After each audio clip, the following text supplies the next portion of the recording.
Hello, Durango Vineyard. This is DJ. I'm happy to be with you this morning. I just wanted to send you out a quick encouragement. So for a couple weeks, we talked about our desires at church. And we talked about the difference between the flesh and the spirit. And we talked about how God constantly calls us to live into the spirit and to put off the things of the flesh. The flesh are the temporary, the spirit are the eternal. And I was reading a passage in James 4. And it says this, you have not because you ask not. And you have not because you ask amiss, that you would consume it upon your lusts. And I was just thinking about how so much of our tendency or desire as humans is to basically consume things, natural resources, to consume other people or relationships. We basically naturally, this is without God redeeming us, enter into life thinking about what can you do for me? It's a consumption mindset. And this week we're starting a series that I think is the real antidote to this. And it's the antidote to us in the Christmas season and the holidays and all the consumption that will happen over the next couple months.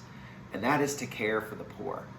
See, in Genesis 2, the scriptures talk about Adam and Eve being put in the garden, and they were to do two things. They were to work it and to keep it.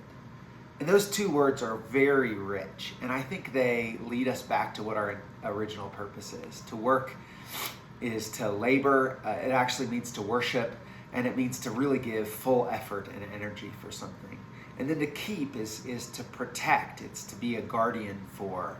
And to, basically protect the intended use of the garden. That was those two words.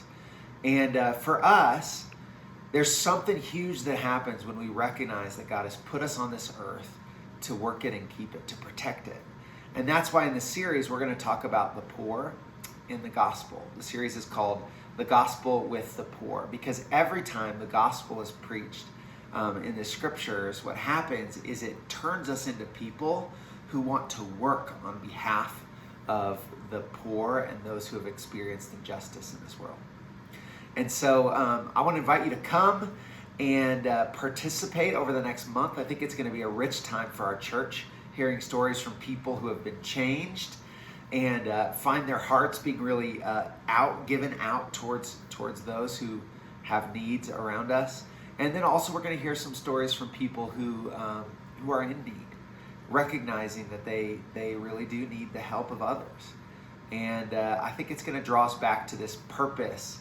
Instead of consumption, it's to work and keep this earth the way that God intended it. So God bless you today on this fine Tuesday. See you tomorrow.